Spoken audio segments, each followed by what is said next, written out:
Hello friends, क्या हाल चाल है जी आप लोगों के। हाँ जी, कैसे हैं आप सब। आई होप तो सब बढ़िया होंगे। चलिए जी, आज हम स्टार्ट करते हैं एक नया chapter, that is your bills of exchange. तो हेडिंग डालिए, चैप्टर का नाम बिल्स ऑफ एक्सचेंज। ये चैप्टर आप लोगों ने क्लास 11th में भी पढ़ा होगा।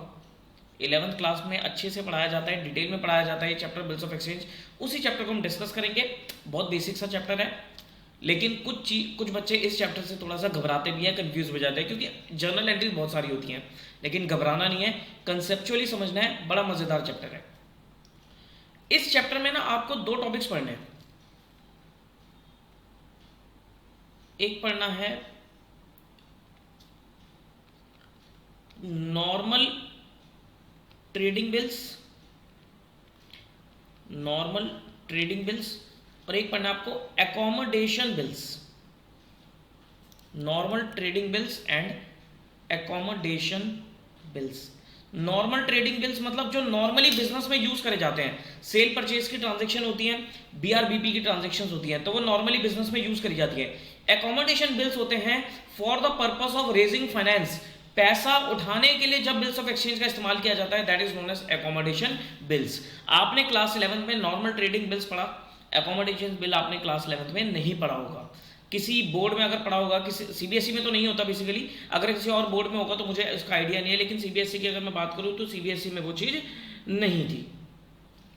तो अभी हम शुरुआत जो करेंगे वो करेंगे नॉर्मल ट्रेडिंग बिल से, और फिर आएंगे सीधा accommodation bill pay. Basic concept तो सेम है, एंट्रीज का फर्क हो जाता है। तो सबसे पहला पॉइंट लिखिए, बिल्स ऑफ एक्सचेंज होता क्या है। तो लिखो, a bills of exchange is an instrument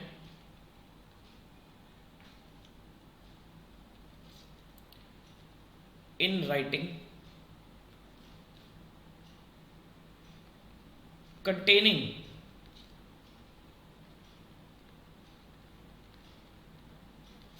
unconditional order, containing unconditional order signed by the maker directing certain person, directing certain person to pay certain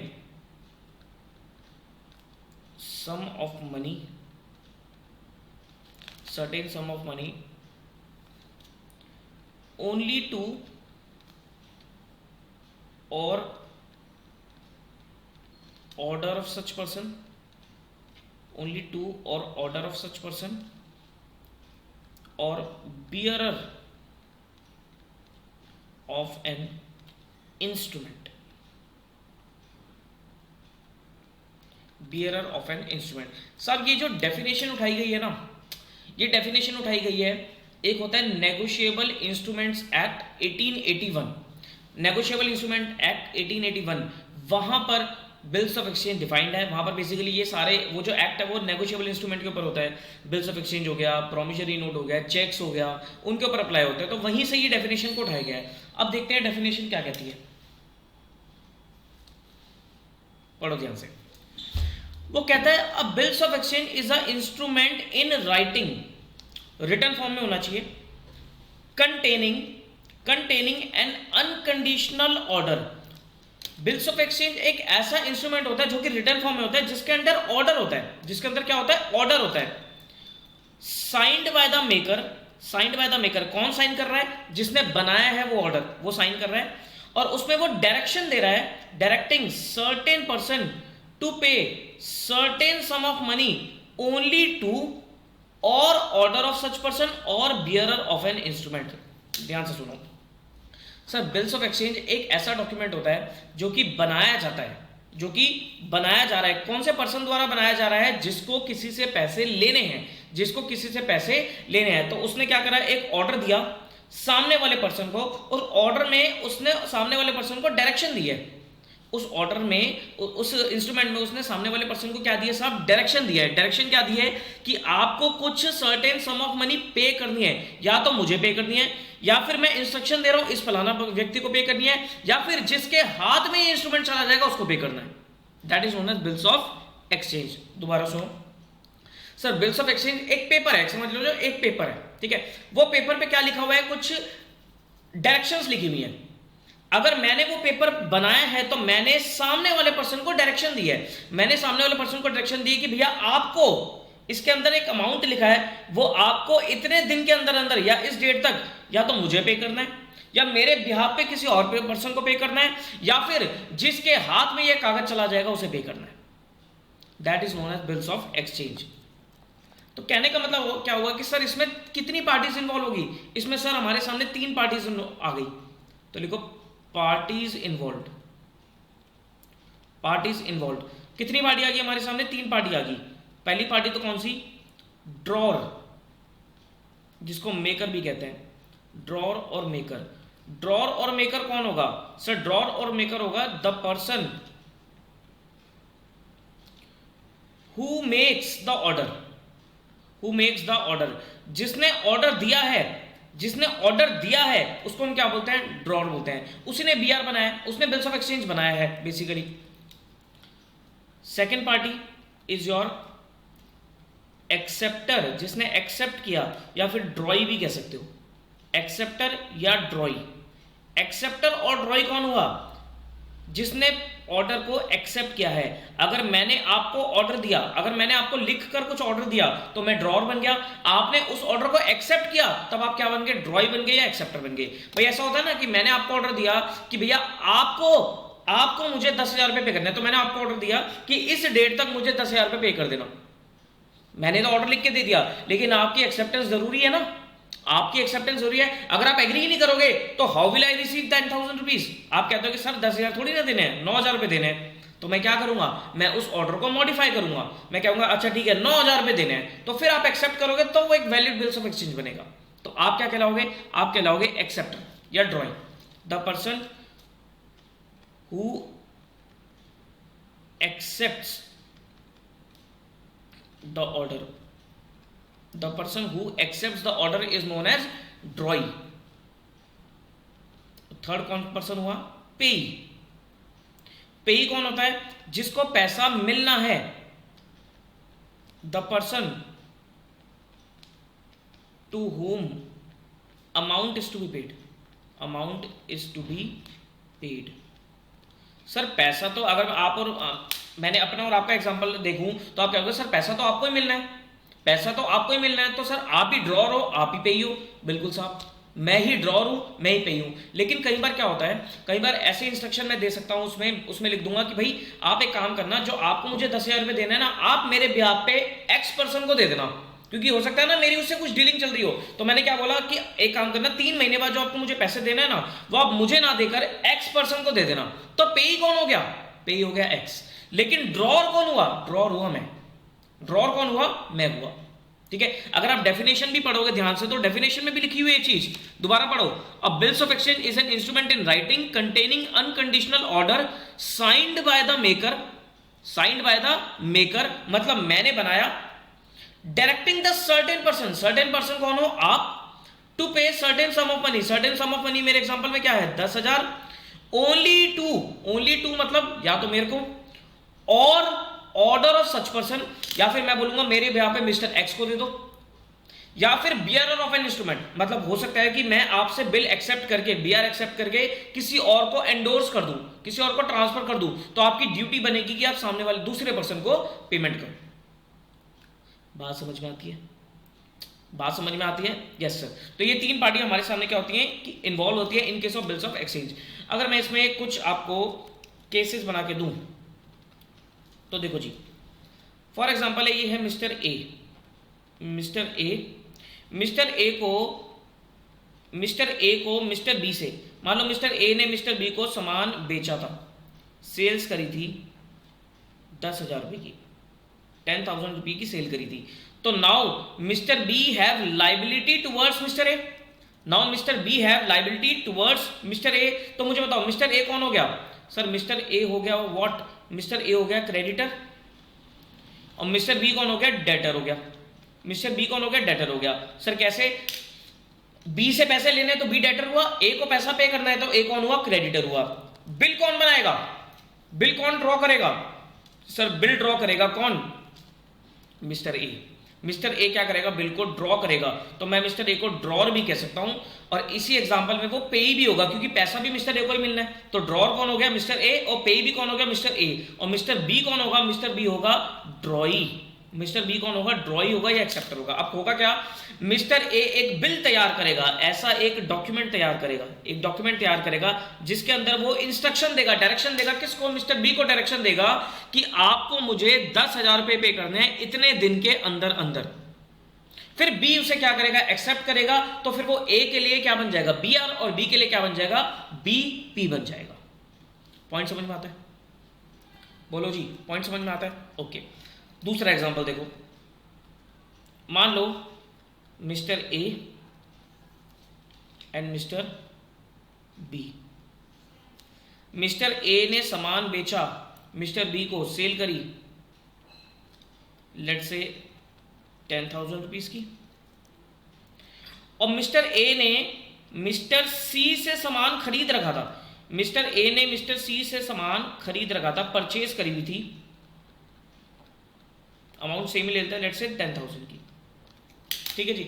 यानी कि मिस्टर ए ने mister B से सामान खरीदा हुआ है और मिस्टर सी ने मिस्टर ए को सामान बेचा हुआ है। यानी कि ए, सॉरी उल्टा बोल दिया मैंने, मिस्टर ए ने मिस्टर बी को बेचा हुआ है और मिस्टर ए ने मिस्टर सी से खरीदा हुआ है। अब होगा क्या, अब मेरे केस में मिस्टर ए ने एक बिल तैयार करके दिया, तो मिस्टर ए क्या बन जाएगा, ड्रॉर बन जाएगा।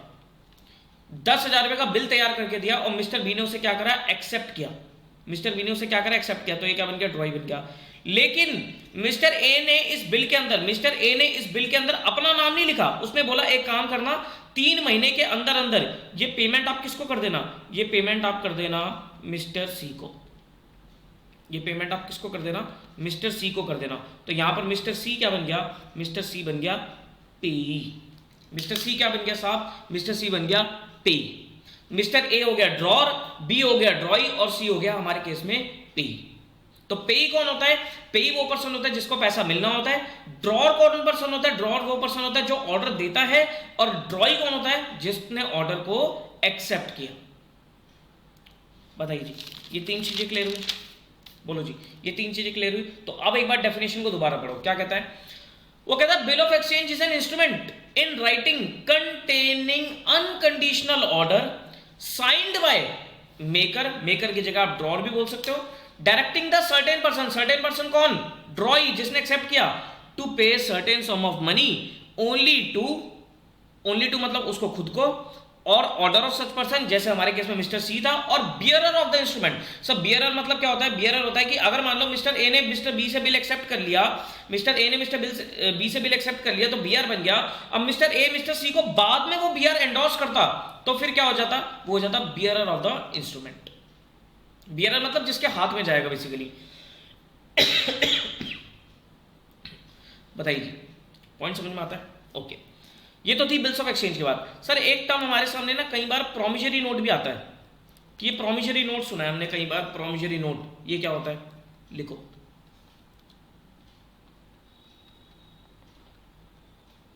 अब promissory note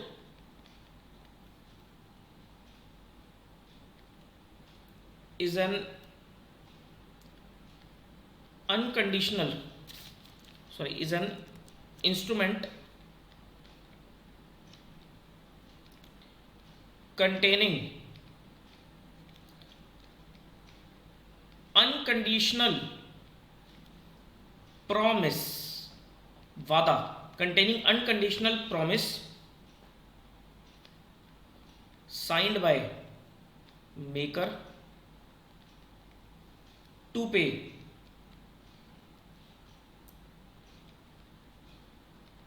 certain sum of money only to or order of certain person, देखो जी प्रोमिजरी नोट क्या है, वो कह रहा है promissory note is an instrument containing unconditional promise. Bills of exchange में क्या था? बिल्स ऑफ एक्सचेंज में था अनकंडीशनल ऑर्डर। वहां पर ऑर्डर दिया जाता है और यहां पर वादा किया जाता है, दोनों बातों में फर्क हो गया। ऑर्डर दे रहा है, इंस्ट्रक्शंस दे रहा है, और यहां पर क्या कह रहा है? प्रॉमिस कर रहा हूं कि मैं आपको पैसा पे करूंगा। That is your promissory note. अब जैसे बिल्स ऑफ एक्सचेंज में मुझे आपसे पैसे लेने थे तो मैंने आपको बिल ड्रॉ करके दिया, आपने उसे एक्सेप्ट किया, मैंने आपको ऑर्डर दिया। लेकिन प्रोमिसरी नोट में क्या हो गया? क्या प्रोमिसरी नोट में क्या होता है कि अगर मुझे आपसे पैसे लेने हैं ना, तो प्रोमिसरी नोट आप इशू करके दोगे मुझे। प्रोमिसरी नोट कौन इशू करके देगा? आप इशू करके दोगे। क्या कह रहा है वो? Promissory note is an instrument containing unconditional promise signed by maker to pay. उसमें क्या था? To make the direction to pay. वहां क्या था? डायरेक्शन दी जा रही है पे करने की, और यहां पर क्या कह रहा है कि जो साइन कर रहा है, जो बना रहा है, वो खुद ही पे करेगा certain sum of money only to और to the order of certain person. Example के तौर पे इसको देखे तो देखो, अच्छा इसमें पार्टीज इन्वॉल्व, इसमें तो सर 2 ही पार्टीज इन्वॉल्व होगी। पार्टीज इन्वॉल्व की अगर मैं बात करूं, एक पार्टी रहेगी maker. Who is the maker? Maker कौन हुआ? The person who makes promissory note. अरे जिसने वादा किया वो फंसा जिसने वादा किया वो फंसा, मतलब जिसने वादा किया वो कौन हो गया? मेकर हुआ। और दूसरा पर्सन कौन हुआ? पेई। पेई कौन हुआ? पेई is the person who receive the payment, जिसको पैसा मिलना है। मेकर कौन हुआ? जिसने वादा किया पे करने के लिए, वो मेकर हुआ। और पेई कौन हुआ? जिसको पैसा मिलना है, अगर मान लो ए और बी, ए ने बी से सामान खरीदा था, ए ने बी से क्या करा था? सामान परचेज करी थी 10,000 रुपए की, रुपए की। अब मुझे बताओ, मेकर को ए क्या हुआ? ए इज द डेटर और बी इज क्रेडिटर। बी कौन हुआ? क्रेडिटर। भैया बी को पैसा मिलना है तो बी कौन हुआ? क्रेडिटर हुआ, और ए कौन हुआ? डेटर हुआ। अब मुझे बताओ, प्रोमिसरी नोट कौन बनाएगा? जिसको पैसा पे करना है, जिसने लायबिलिटी ले रखी है। तो लायबिलिटी किसने ले रखी है? ए ने ले रखी है। तो ए कौन हो गया? मेकर हो गया। और बी कौन हो गया? बी हो गया साहब पेई। बी को पैसा मिलना है, तो प्रोमिसरी नोट कौन ड्रॉ करेगा? ए ड्रॉ करेगा। सर इसी एग्जांपल में अगर बिल्स ऑफ एक्सचेंज की मैं बात करूं, तो बिल्स ऑफ एक्सचेंज कौन ड्रॉ करता है? बिल्स ऑफ एक्सचेंज ड्रॉ करता है जिसको पैसा मिलने वाला है। यहां पर पैसा मिलने वाला किसको है? सर बी को मिलने वाला है, तो बी डायरेक्शन देगा ए को, वो डायरेक्शन कहलाती है बिल्स ऑफ एक्सचेंज। और अगर ए ने वादा करा है बी को, तो वो वादा क्या कहलाएगा? Promissory note. बताइए जी, ये 2 चीजें क्लियर होती है, bills of exchange and promissory note. तो कई बार आपसे पूछ लिया जाता है कि बिल्स ऑफ एक्सचेंज कौन बनाता है? डेटर बनाता है या क्रेडिटर बनाता है? तो your answer will be creditor बनाता है, डेटर एक्सेप्ट करता है। क्रेडिटर बनाता है और डेटर क्या करता है जी? एक्सेप्ट करता है। और प्रोमिसरी नोट कौन बनाता है? प्रोमिसरी नोट बनाता है साहब डेटर, और क्रेडिटर क्या करेगा? उसे एक्सेप्ट करेगा। बताइए जी, समझ में आता है? अब नेक्स्ट टॉपिक लिखो, next point number 3, how to calculate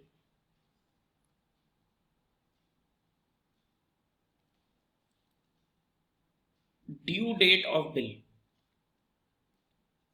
bill की ड्यू डेट किस तरीके से कैलकुलेट करी जाती है? How to calculate due date of bill. तो लिखो, देखो, अगर तो आपका क्या है, अगर तो आपका bill is drawn after site, bill is drawn after site, site मतलब देखना। अगर उसमें कंडीशन लगा दी है कि बिल जो है वो जब एक्सेप्टर देख लेगा उसके बाद उसकी टर्म शुरू होगी। When bill is drawn after site, तो टर्म कब से स्टार्ट होगी? लिखो, term will begins from the date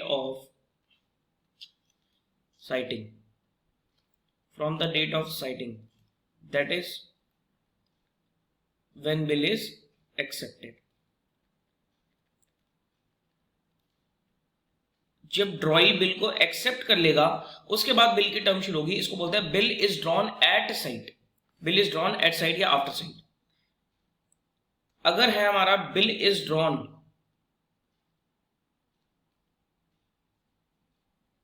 after date, तो उस केस में क्या होगा, टर्म कैसे स्टार्ट होगी, द टर्म बिगिंस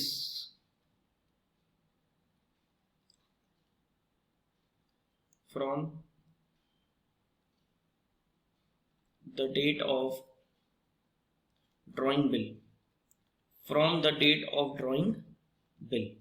जब बिल ड्रॉ किया है उस डेट से टर्म उसकी स्टार्ट हो जाएगी। ठीक है जी। ये दो तरीके के बिल होते हैं, एक होता है bill is drawn at after sight और एक होता है bill is drawn after date. अगर आफ्टर साइट है तो टर्म हम बिल की कब से स्टार्ट करेंगे, when the drawee accept the bill. जब ड्रॉई जो बिल को एक्सेप्ट कर लेगा उसको बोलते हैं व्हेन इट इज, उसको बोलते हैं डेट ऑफ साइटिंग। जब ड्रॉई बिल को एक्सेप्ट कर लेता है उसमें क्या बोलते हैं, डेट ऑफ साइटिंग। तो डेट ऑफ साइटिंग के बाद से हमारी बिल की जो टर्म होती है एक्चुअल वो शुरू हो जाएगी। सर टर्म शुरू ही क्यों करनी है, टर्म शुरू करनी है to calculate the due date of the bill. अब होता है ना कि बिल के साथ लिखा होता है it is payable after 2 months या 3 months। अब बात ये आती है सर 2 months 3 months कब से, अगर बिल आफ्टर साइट है तो जब ड्रॉई एक्सेप्ट कर लेगा उसके बाद 2 months 3 months। अगर bill is drawn after date है तो टर्म कब से शुरू होगी, जब बिल ड्रॉ एक्चुअली में ड्रॉ हो जाएगा। जब ड्रॉर बिल को ड्रॉ कर देगा तब से उसकी टर्म स्टार्ट हो जाती है। If the question is silent, ध्यान रखना, if the question is silent it is assumed that bill is drawn after date. लिखवा देता हूं ये note, if question is silent it is assumed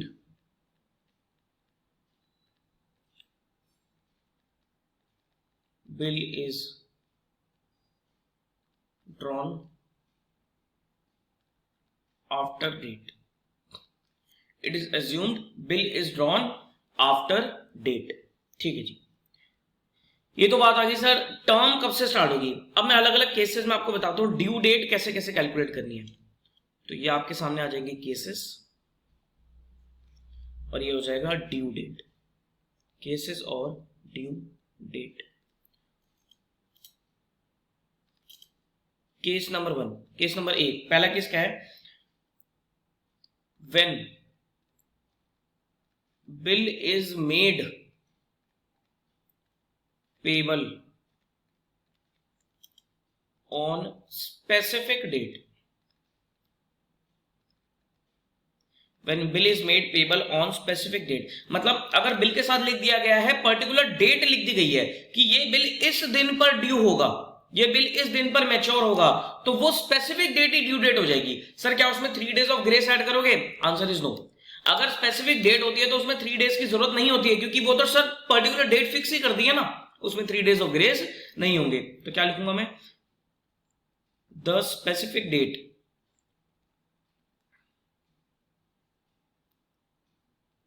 will be the due date।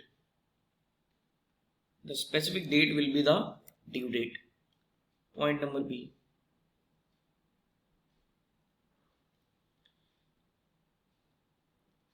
when bill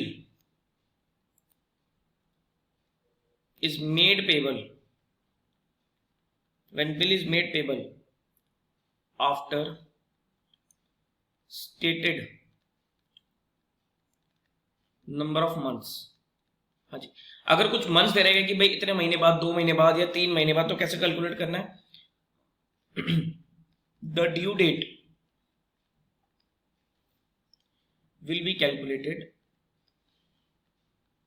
the due date will be calculated by adding number of months to date of bill plus इसमें हम क्या लेंगे 3 days of grace, plus 3 days of grace, 3 दिन grace के भी add करे जाते हैं। एग्जाम्पल के तौर पे मान लो date of bill let us say है 4 अप्रैल 2020, टर्म दे रखी है आपको 3 मंथ्स। बताइए जी ड्यू डेट क्या रहेगी? ड्यू डेट क्या रहेगी? एक तरीका याद रखना, 4 अप्रैल है ना, 4 अप्रैल है तो मंथ्स में मंथ जोड़ो, डेज में डेज जोड़ो, यानी कि 3 यहां ऐड करो और 3 यहां ऐड करो, तो डेट क्या बनेगी? ये बनेगी 7 जुलाई। ये बनेगी 7 जुलाई। 4 अप्रैल थी, 4 3 दिन ग्रेस के जोड़ने ही जोड़ना है, तो डेज में डेज जोड़ो, मंथ में मंथ जोड़ो, तो डेट क्या बन जाएगी? Due date will be 7 July 2020। Clear? हाँ जी क्लियर है बच्चों? ओके, अब लिखो case number C, case number 3 या सी। When bill is made payable at a stated number of days। हाँ जी, अगर बिल के साथ मंथ्स नहीं दे रखे, आपको दे रखा है इतने दिन बाद मैच्योर होगा, स्टेटेड नंबर ऑफ डेज दे रखे हैं, तो क्या लोगे आप? The due date will be calculated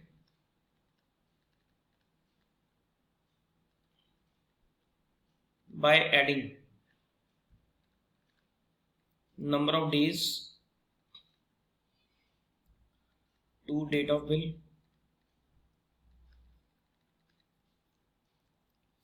plus 3 days of grace, 3 days of grace। ठीक है जी, एग्जाम्पल के तौर पे डेट ऑफ बिल है आपके पास 10 जून 2020, टेन्योर दे रखा है आपको 75 डेज कि 75 डेज बिल, 75 डेज बाद बिल क्या हो जाएगा? ड्यू हो जाएगा। आपको ड्यू डेट निकालनी है। हाँ जी ड्यू डेट निकालनी है। सर क्या 10 जून को इंक्लूड करोगे? क्या 10 जून को इंक्लूड करोगे? Answer is no. उस दिन तो बिल ड्रॉ हुआ है ना, उस दिन तो डेट ऑफ बिल है, तो उस दिन को इंक्लूड नहीं करोगे। नेक्स्ट डे से काउंटिंग शुरू करोगे। कैसे काउंटिंग करते हैं? 75 में से माइनस कर दो। देखो जून के कितने दिन बचे हैं? जून के होते हैं 30 दिन, तो 30 माइनस 10। अगर मैंने 30 माइनस 10 किया तो 10 ऑटोमेटिकली मैंने हटा दिया। कितने दिन बचते हैं? 20 दिन। तो 20 दिन जून के खत्म हुए, कितने दिन बचते हैं? अभी भी 55 डेज बचते हैं। अब जुलाई पे आ जाओ। जुलाई के कितने दिन होते हैं? जुलाई के होते हैं 31 डेज, तो 31 डेज माइनस करो तो कितने दिन आते हैं? ये आते हैं 24 डेज। ये मैंने जून के दिन माइनस करे, ये मैंने जुलाई के दिन माइनस करे, तो अब मेरे पास आता है 24 डेज, यानी कि 24 डेज यानी कि अगस्त के महीने में बिल ड्यू होना चाहिए। तो 24 अगस्त बन रही है डेट, 3 दिन और ऐड करो, 24 में 3 दिन और ऐड करो, तो क्या डेट आएगी? 3 दिन इसमें अगर आप जोड़ोगे तो क्या डेट आएगी? ये ऐड किया मैंने 3 दिन, तो आ जाएगी 27, यानी कि ड्यू डेट विल बी 27 अगस्त 2020। 27 अगस्त 2020। बताइए जी, आई होप ये वाला पॉइंट समझ में आया होगा। डेज कैलकुलेशन तो आपने कहीं चैप्टर में करी होगी, दोबारा देख लो। 75 डेज बोला है ना, 75 में से पहले जून के दिन हटा दो। जून में होते हैं 30 माइनस 10, 10 की तो डेट ही है, तो 10 को तो हटा दोगे, तो 30 माइनस 10 कितने बचते हैं? 20 दिन। तो 20 दिन जून के हटाए, बचे कितने? 55 डेज। फिर उसके बाद जुलाई के 31 डेज हटाए, बचे कितने? 24, यानी कि अगस्त के महीने में मेरी डेट होनी चाहिए। सर अगर 30 से 31 से ज्यादा बचता ना तो मैं पहले अगस्त भी हटा देता, लेकिन अगस्त के महीने में डेट फॉल कर रही है ना, तो 24 तो अगस्त होती है, लेकिन 3 दिन ग्रेस के ऐड करोगे तो 27 अगस्त आपकी क्या बनेगी? Date of the due date of the bill. ठीक है जी, ये तो केस आता है कि अगर नंबर ऑफ डेज दे रखे, अगर if due date is on public holiday, public holiday. बताइए जी पब्लिक हॉलीडे कौन सी होती है? सर 15 अगस्त, 26 जनवरी, 2 अक्टूबर, ये सब क्या होती है? हमारी पब्लिक हॉलीडे होती है। अगर पब्लिक हॉलीडे पे ड्यू डेट आ रही है तो क्या करेंगे हम? एक दिन पहले ले लेते हैं, preceding day will be due date. एक दिन पहले हम ड्यू डेट मान लेते हैं, मतलब अगर आपकी ड्यू डेट आ रही है 15 अगस्त को तो आप 14 अगस्त को मान लोगे।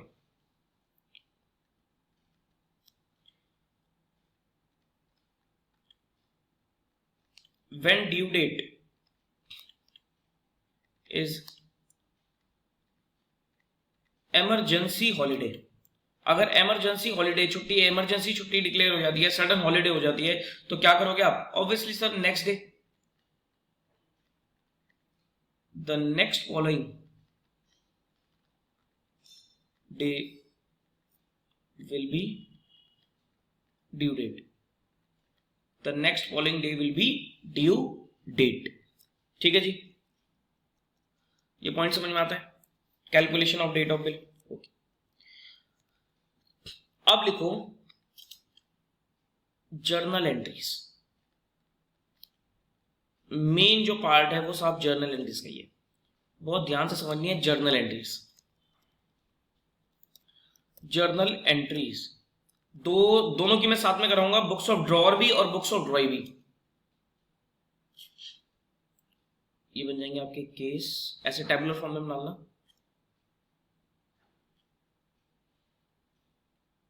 Books of drawer, books of ड्रॉई, books of drawer and books of ड्रॉई।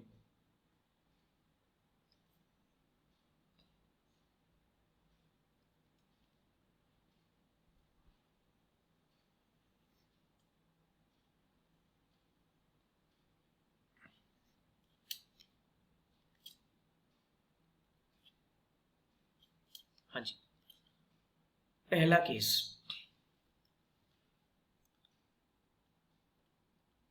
When bill is drawn, जब बिल ड्रॉ किया जाता है तो क्या एंट्री बनेगी? बताइए जी, व्हेन बिल इज ड्रॉन क्या एंट्री बनेगी? हाँ जी, ड्रॉर ने बिल लिख कर दे दिया, ड्रॉर ने बिल लिख कर दे दिया तो क्या एंट्री बनेगी? सर ड्रॉर ने बिल लिख कर दे दिया, क्या ये वैलिड बिल ऑफ एक्सचेंज बन गया? अगर ड्रॉर ने बिल को लिख कर दे दिया तो क्या ये वैलिड बिल ऑफ एक्सचेंज बन गया? Answer is no, no entry, no entry. Sir क्यों नो एंट्री? अरे भैया जब ड्रॉर ने बिल ड्रॉ करके दे दिया, लिख कर दे दिया, ड्रॉई एक्सेप्ट तो कर ले पहले, जब ड्रॉई एक्सेप्ट करेगा तभी तो वो वैलिड बिल ऑफ एक्सचेंज बनेगा। मैंने आपको एक कागज लिख के दिया और मैंने लिखा कि आपको मुझे 10,000 रुपए देने हैं इतने महीने में, 3 महीने में 10,000 रुपए मुझे पे कर देना, आप एक्सेप्ट भी तो करोगे। हो सकता है मैं झूठ बोल दूं, हो सकता है मैं झूठ बोल दूं, तो जब तक आप उस चीज को एक्सेप्ट नहीं कर लेते तब तक मैं आपसे पैसे लेने का हकदार ही नहीं हूं। बात समझ में आती है?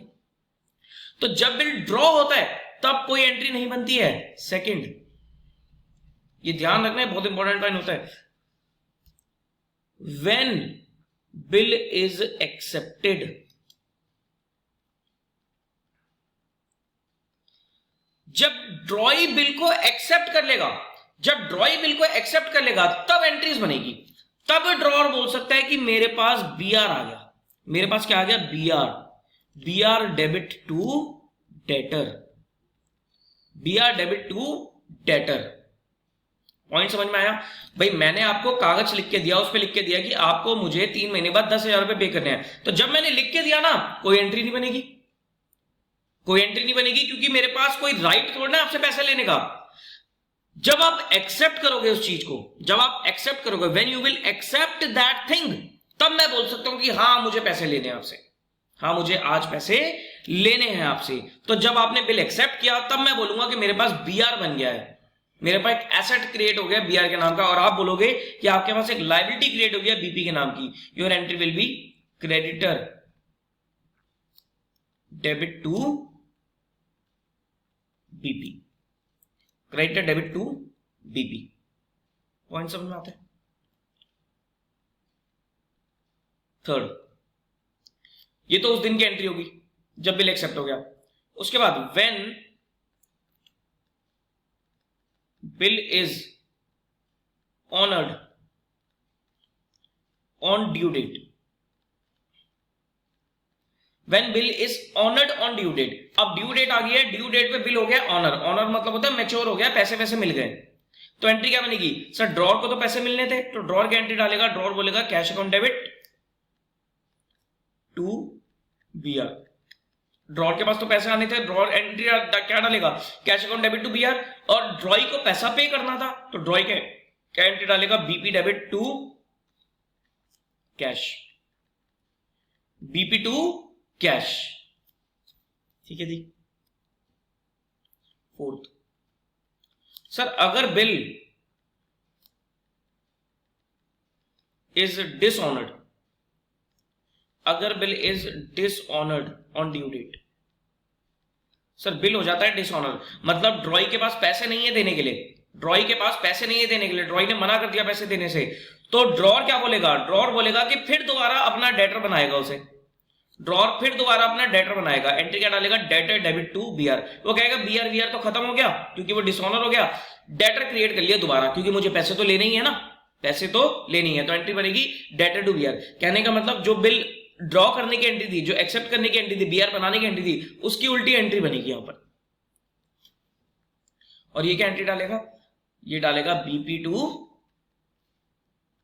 क्रेडिटर, बीपी टू क्रेडिटर, ये तो होगी साहब डिसऑनर करने की एंट्री, किसकी, डिसऑनर करने की एंट्री।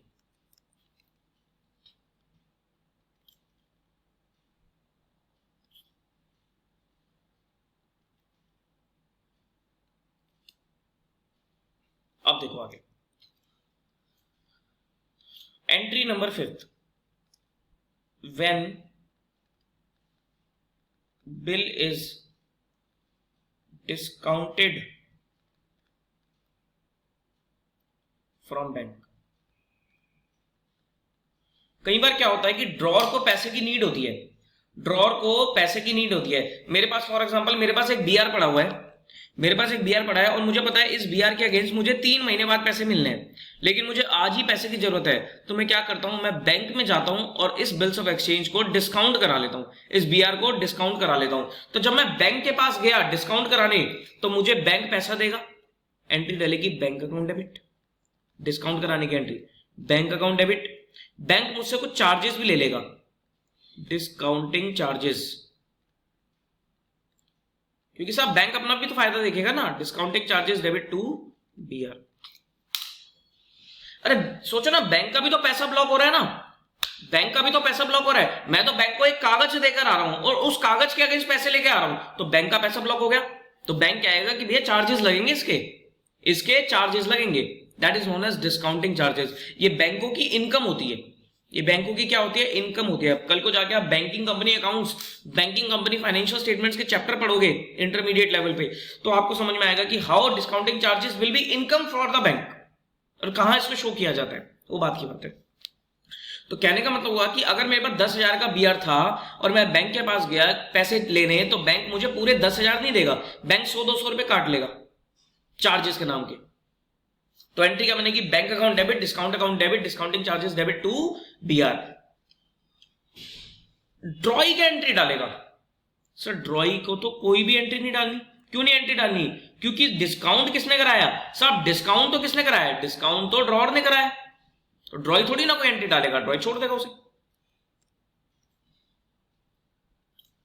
अब ये सिचुएशन क्या बन के आ रही है, ये सिचुएशन बन के आ रही है कि मैं बैंक के पास गया, इधर सुनो, मान लो हूं मैं मिस्टर ए हूं मैं, ठीक है, ये बैंक है, मेरा बैंक है बैंक ऑफ बड़ौदा, ठीक है, ये है मिस्टर बी, मेरे पास एक बीआर पड़ा हुआ है 10,000 रुपए का, मेरे पास एक बीआर पड़ा है 10,000 रुपए का, मैं बैंक ऑफ बड़ौदा के पास जाता हूं और मैंने बोला कि भैया इसके अगेंस्ट पैसे दे दो, तो बीओबी ने मेरे को 9800 रुपीज दे दिए, 200 रुपए उन्होंने डिस्काउंटिंग चार्जेस काट लिए। अब ड्यू डेट पे होगा क्या, ड्यू डेट पे बीओबी किसके पास जाएगा, ड्यू डेट पे बीओबी बी के पास जाएगा पैसा मांगने, ड्यू डेट पे बीओबी बी के पास जाएगा पैसा मांगने। अब क्या होगा, बीओ बैंक को, मेरे बैंक को बी क्या करेगा, पैसा पे कर देगा, भाई बी को मुझे पे करना था तो बी क्या करेगा, मेरे भी आपके बैंक को पे कर देगा, बी बैंक को पे कर देगा। तो लिखो entry number 6, when discounted bill is honored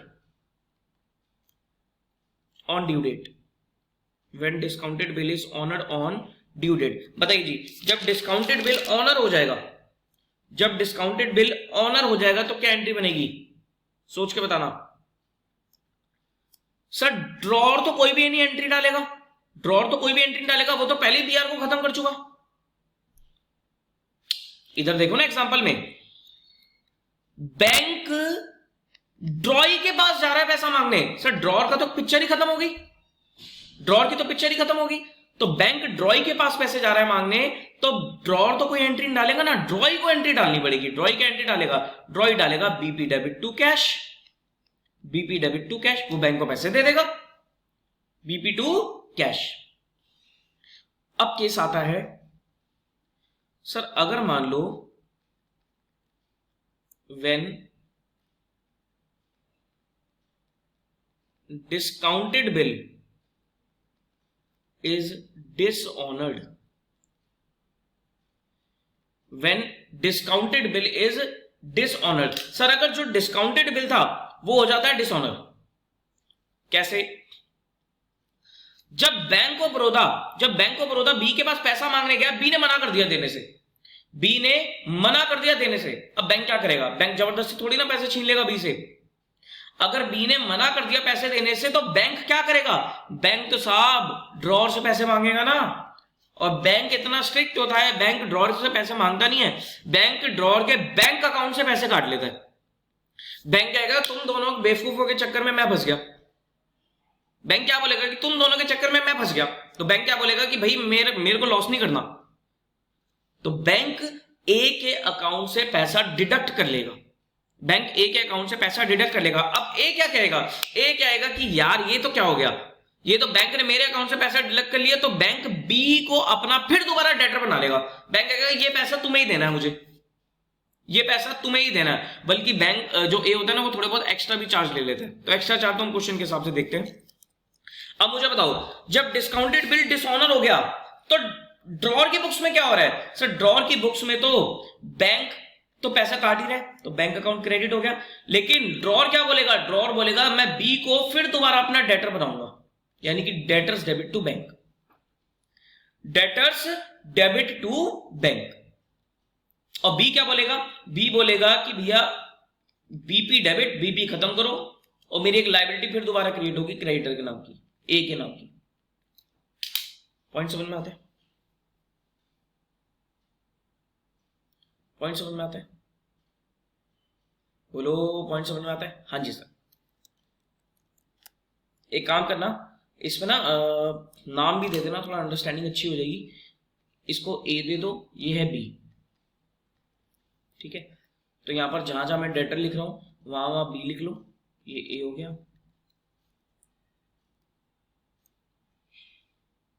B A B ए, ठीक है जी। तो डिस्काउंटेड बिल अगर डिसऑनर हो जाता है तो होगा क्या, ड्रॉर बोलेगा कि भैया बी से पैसा लेना है और बैंक ने मेरे अकाउंट से पैसा काट लिया, और ड्रॉई क्या बोलेगा, ड्रॉई बोलेगा बीपी खत्म करो और मुझे ए को क्रेडिटर दोबारा बनाना पड़ेगा। क्लियर, केस क्लियर होता है? आगे लिखो।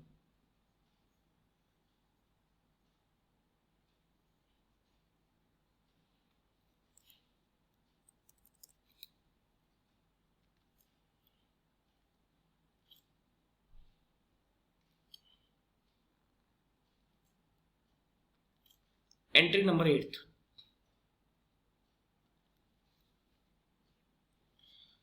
when bill is endorsed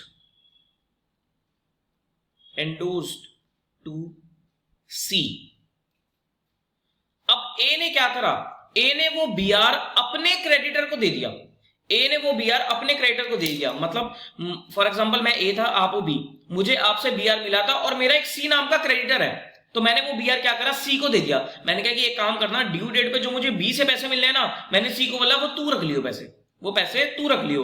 अब होगा क्या, अब अगर मैं अपना बीआर सी को दे दूंगा तो मैं एंट्री क्या डालूंगा, मैं बोलूंगा सी डेबिट, सी मेरा क्रेडिटर है, कंफ्यूज मत होना, मैंने ए को क्रेडिटर नहीं बोला, मैंने बोला कि सी मेरा खुद का क्रेडिटर है, सी मेरा क्रेडिटर है, यानी कि creditor C debit to BR, C debit to BR. अच्छा बताओ, एंडोर्समेंट करिए ए ने, तो क्या बी को कोई फर्क पड़ेगा? सर बी तो नो एंट्री, बी ने थोड़ी ना कुछ किया, तो बी के लिए तो नो एंट्री, बी के लिए कोई एंट्री नहीं बनेगी यहां पर।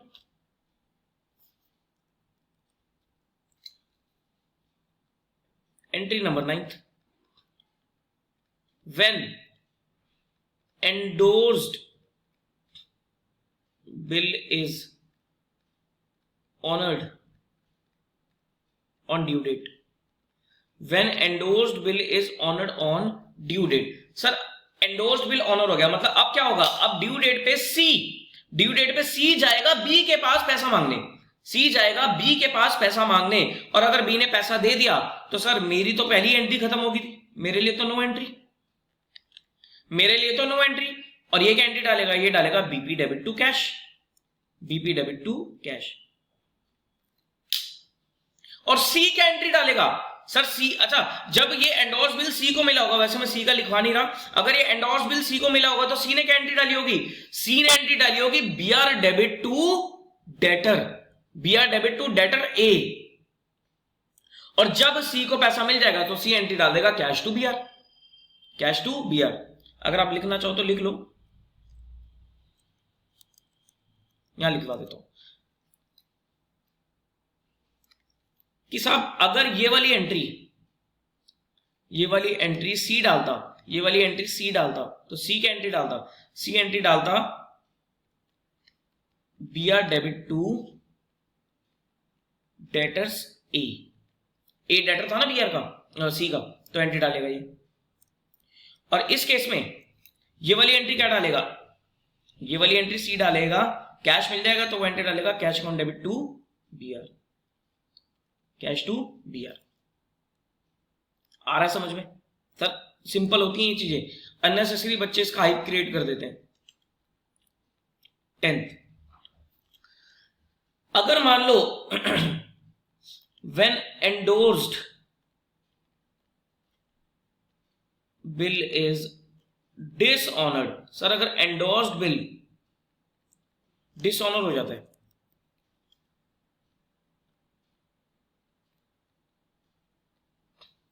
when endorsed bill is dishonored on due date,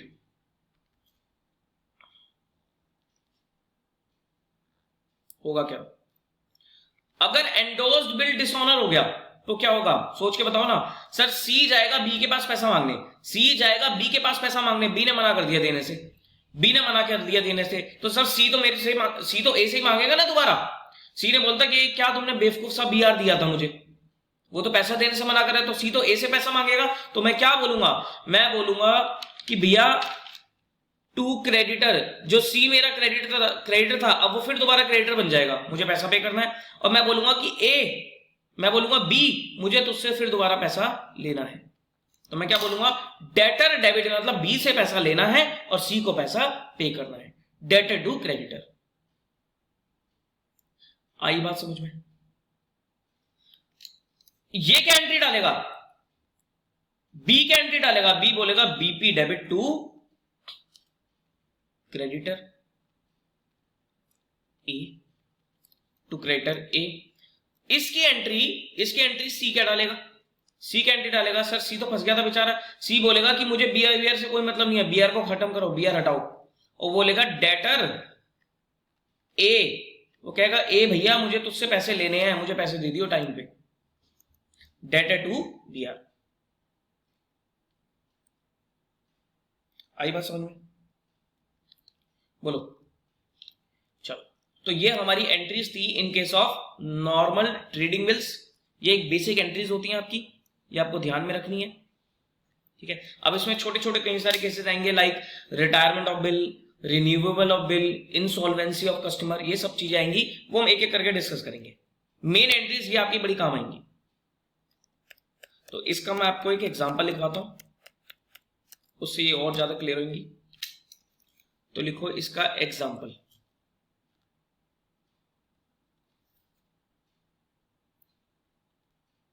A sales goods to B for rupees 1 lakh. A ने सामान बेचा बी को 1 लाख रुपए का। Okay. A draws bill rupees 1 lakh on 1/4/2020 for 3 months to be payable by B. ए ने एक बिल ड्रॉ करके दिया 1 लाख रुपए का 1/4/2020 को, 3 महीने का बिल है वो। B accepts it on 10th April 2020। B ने कब एक्सेप्ट किया? 10 अप्रैल 2020 को। Journalise in the following cases. हाँ जी, journalise in the following cases. पहला केस क्या है? Bill is honoured on due date, अगर बिल ऑनर हो जाता है ड्यू डेट पे। Second, bill is dishonoured on due date, bill dishonour हो गया। Third, bill is discounted and honored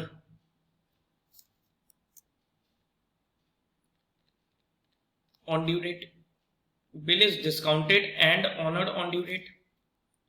Fourth, bill is discounted and dishonored on due date। Due date पे bill क्या हो जाता है? डिसऑनर होता है। इन दोनों केस में आप मान लेना डिस्काउंटिंग चार्जेस 1000 रुपए, 1000 रुपए के डिस्काउंटिंग चार्जेस है। ठीक है। Fifth, bill is endorsed to C and honoured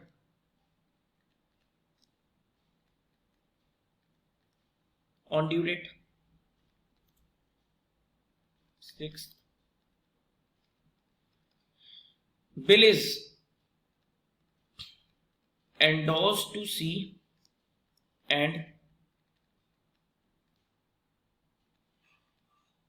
dishonored on due date। dishonored on due date। ठीक है जी, ये आपका एक क्वेश्चन है, नोट करो उसे।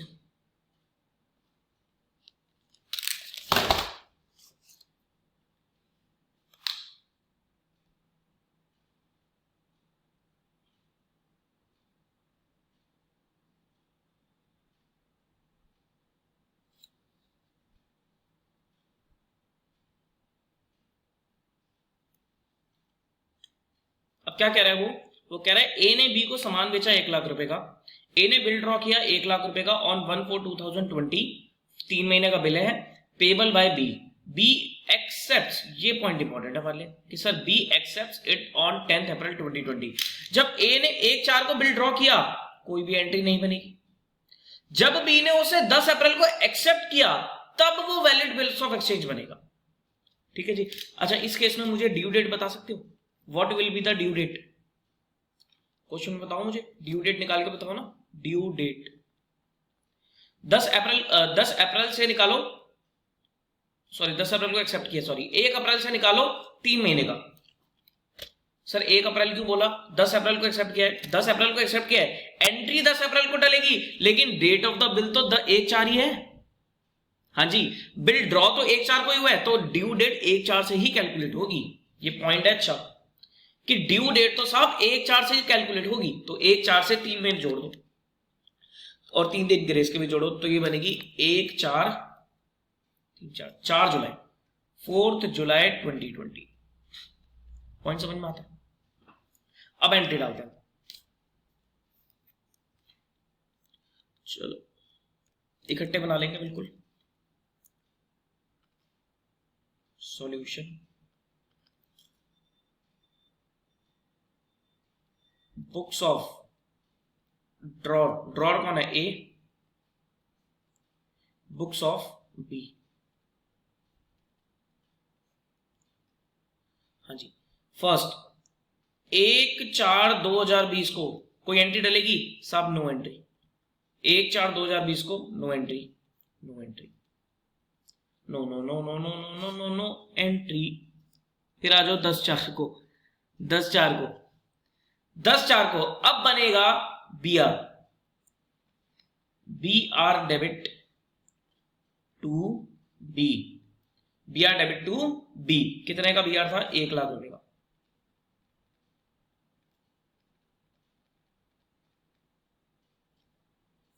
और ये एंट्री डालेगा A debit to BP 1 lakh. Okay, उसके बाद ड्यू डेट आ जाओ। अच्छा, अब केसेस है अलग अलग, केसेस है अलग अलग। तो पहला केस नंबर 1, केस नंबर 1 में क्या कह रहा था वो? देखो पहली एंट्री तो सेम ही रहेगी ना बीआर बनाने की। केस नंबर 1 में वो क्या कह रहा था कि पहले केस में कि bill is honoured on the due date. Bill क्या हो गया? ड्यू डेट पर ऑनर हो गया। क्या एंट्री बनाओगे? ऑनर करने की एंट्री बनाओ।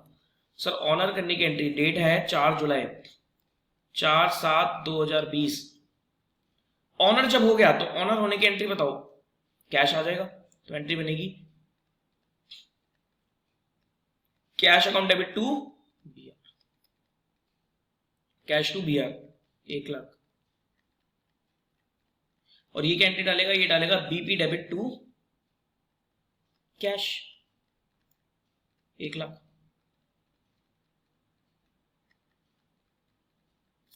ये तो हो गया हमारा केस नंबर 1 कि bill is honoured on due date. लिखना चाहो तो लिख भी सकते हो, bill is honoured on due date. Case number 2,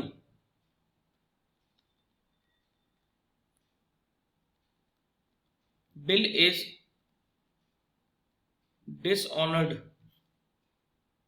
on due date, bill is dishonored on due date 4 जुलाई 2020। बताइए जी, बिल डिसऑनर हो जाता है तो एंट्री क्या बनेगी? अगर बिल डिसऑनर हो जाता है तो एंट्री क्या बनेगी? ए बोलेगा भैया बी, बी को फिर दोबारा डेटर बनाएगा, वो बोलेगा B debit to BR, B debit to BR 1 lakh से।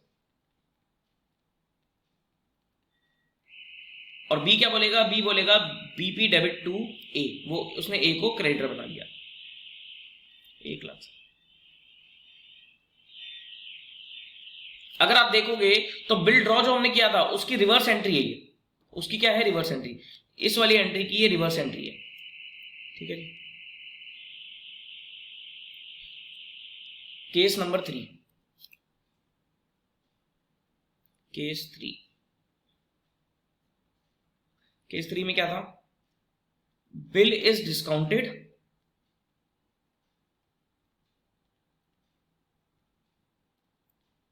And honoured on due date, and honoured on due date. Bill को डिस्काउंट कराया और वो ड्यू डेट पर ऑनर भी हो गया।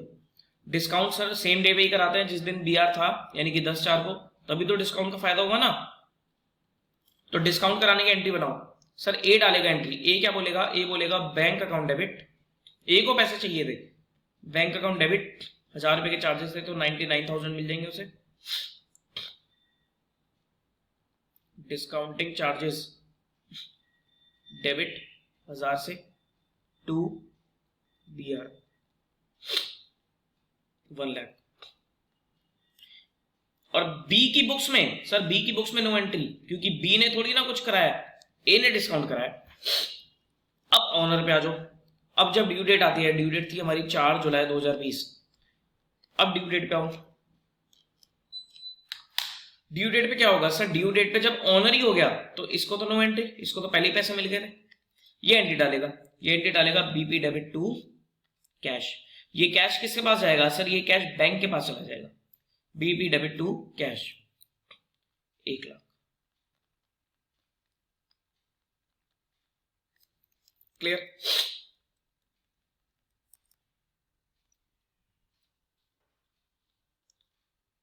Case number 4।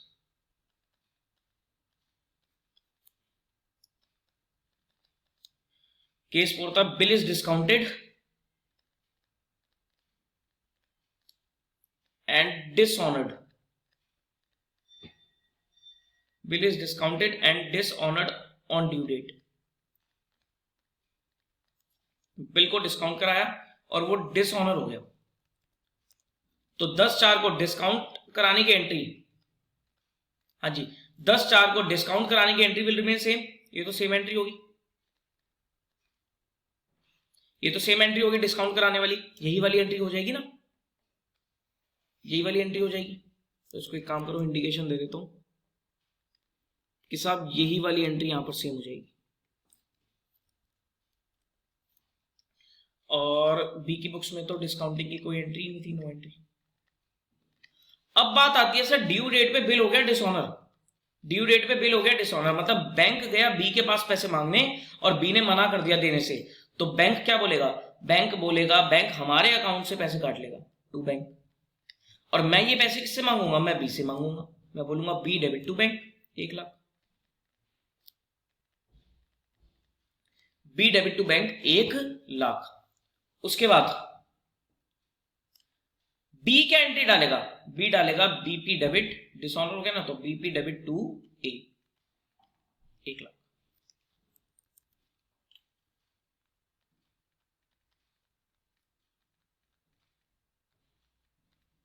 BP debit to A 1 lakh.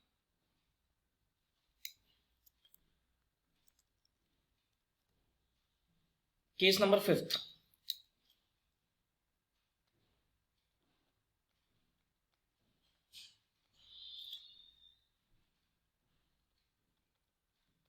Bill is endorsed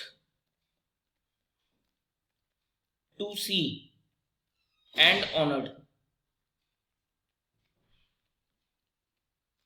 on due date.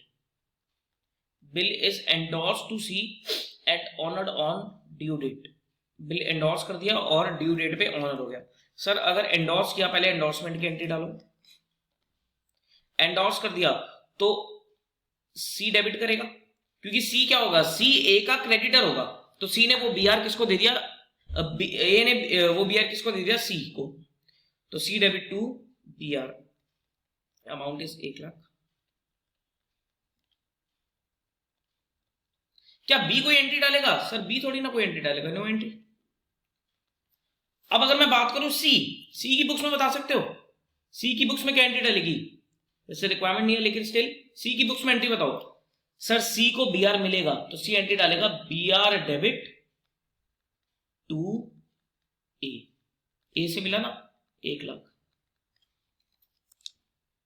ये सी की बुक्स की एंट्री है। ये क्या है? सी बुक्स। उसके बाद ड्यू डेट पे ऑनर हो गया। ड्यू डेट पे क्या हुआ? ऑनर हो गया। ऑनर होने की एंट्री सब, अब ए तो डालेगा ही नहीं क्योंकि ए के पास से तो बीआर चला ही गया था। अब सी बी के पास पैसे मांगने जाएगा, सी बी के पास पैसे मांगने जाएगा तो बी पैसे दे देगा, that is BP debit to cash.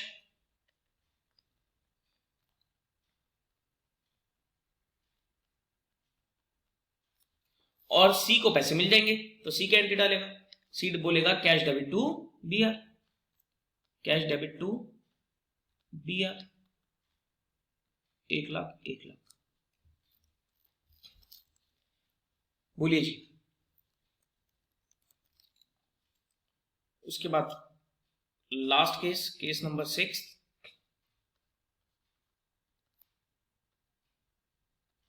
Bill is endorsed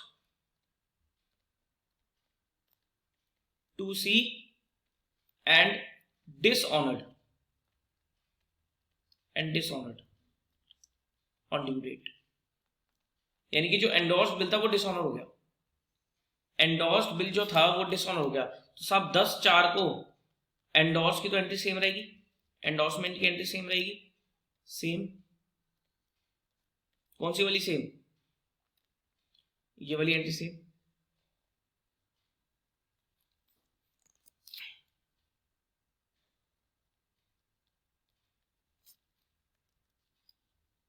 B की बुक्स में नो एंट्री,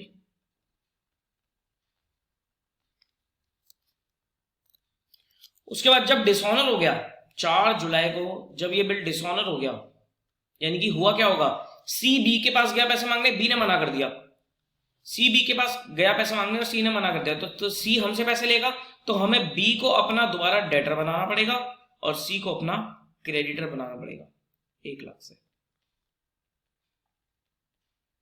ये क्या एंट्री डालेगा, ये बोलेगा BP debit to A 1 lakh से,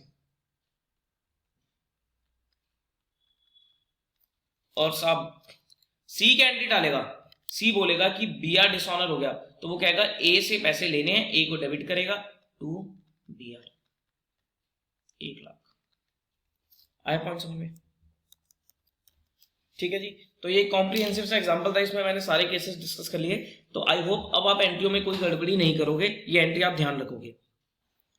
ठीक है जी, चलो तो अब इसके कुछ छोटे छोटे कंसेप्ट हैं वो हम डिस्कस करते हैं, like retirement of bill, rebate of bill, ये सब छोटे छोटे कंसेप्ट है, लेकिन ये आपकी मास्टर एंट्रीज हैं जो हर बार यूज होंगी, ये बेसिक एंट्रीज हैं, इनको आपको बड़े अच्छे से ध्यान रखना है। ठीक है जी, चलो।